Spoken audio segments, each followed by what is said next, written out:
বঞ্চিতদের সকল বঞ্চনার অবসানে ও দেশের মানুষের স্বার্থ রক্ষায় ভয়েস অব বেঙ্গলের একমাত্র উদ্দেশ্য।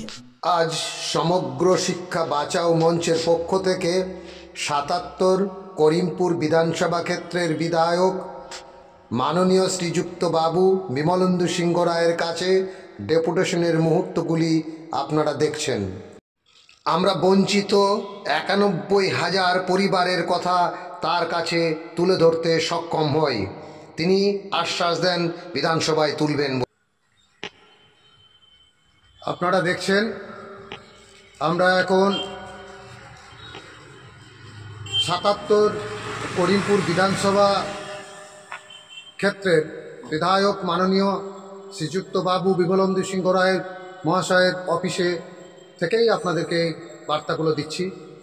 আমরা আমাদের জীবন যন্ত্রণার কথা ওনার সামনে তুলে ধরেছি এবং আজকে ওনার সঙ্গে যথেষ্ট সৌহার্দ্যপূর্ণ পরিবেশে আন্তরিকতার সঙ্গে আমরা আমাদের বক্তব্য, আমাদের দাবি, আমাদের বিষয় তুলে ধরতে সক্ষম হয়েছি। ৯১,০০০ মানুষের যন্ত্রণার কথা আমরা তুলে ধরতে সক্ষম হয়েছি।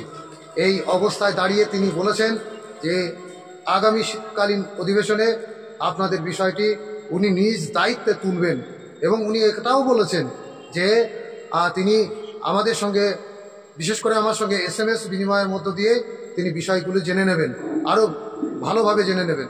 আমি আপনাদেরকে আশ্বস্ত করছি, নিশ্চিত করে আমরা বলতে পারি আগামী বিধানসভায় আমাদের জীবনের একদম মানে কি বলবো, একদম ভালো কিছু নিয়ে আসুক এই আশা আকাঙ্ক্ষা রেখেই তার দপ্তর থেকে, তার অফিস থেকে আমরা বেরোলাম এবং তিনি এবং আমরা যথেষ্ট স্যাটিসফাইড উনি আমাদের কথাগুলো তুলবেন বলে মনে করেন এবং এটাও মনে করেছেন যে শিক্ষা ব্যবস্থাটা আরও উন্নত হওয়া উচিত বলে মন্তব্য করেছেন।